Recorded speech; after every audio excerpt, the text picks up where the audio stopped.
in a riot. It is just after 8:30. The game ended about an hour ago, and this is the scene on Georgia Street, about 3 blocks away from Rogers Arena. With the 2024 NHL playoffs well on their way, some crazy things are already happening. We have the whiteout in Winnipeg. We had a couple who ditched prom to watch playoffs, and we can't forget about the Canucks fan who scaled the Roger Neilson statue following the Game 1 win to add a rally towel to it. But these things are just trivial matters compared to what happened on the evening of June 15, 2011. How could this happen? On June 15, 2011, the air in Vancouver was thick with anticipation. The entire city seemed to pulse with the hopes of thousands of Canuck fans, eager to witness their team lift the Stanley Cup for the first time. Inside Rogers Arena, the atmosphere was electric, a buzz only Game 7 of a Stanley Cup final could generate. The game began at a frenetic pace, with both teams exchanging early chances.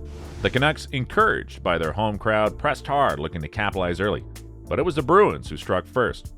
Brad Marchand, the feisty winger, found a loose puck during a chaotic play and sent it to Patrice Bergeron, who slipped it past the Canucks goalie for a shorthanded goal. The arena, so vibrant just moments before, fell into a stunned silence. As the game progressed, the tension mounted. The Canucks, desperate to respond, pushed forward with every shift, but Tim Thomas was a fortress in net, stopping everything that came his way. The acrobatic saves and calm demeanor under pressure kept the Bruins in the lead. In the second period, Marchand wrapped around the net and gave the Bruins a 2-0 lead.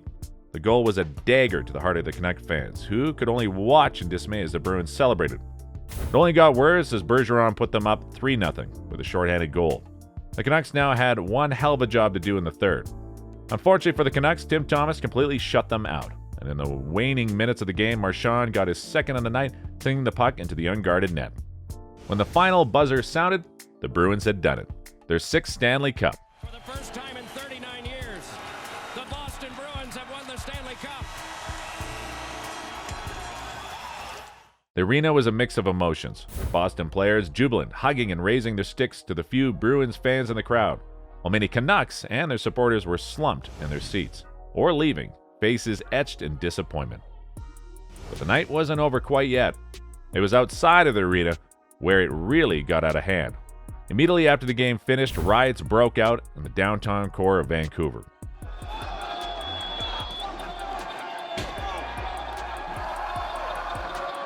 This is wrong. People were looting, setting cars on fire, burning Bruins jerseys. It got even worse as 4 people were stabbed and a total of 150 were injured. The Vancouver police made nearly 100 arrests that night. In 2015, 4 years after the riot, law enforcement concluded their investigation and recommended the last set of charges against 2 individuals. This brought the cumulative total to 887 charges against 301 suspects. The riot resulted in an estimated $4 million in damages, with an additional $5 million incurred in extra staffing costs for prosecuting those involved in the disturbances. NHL playoffs are all fun until stuff like this happens. We'll surely add another element of excitement if the Canucks make it to the final this year.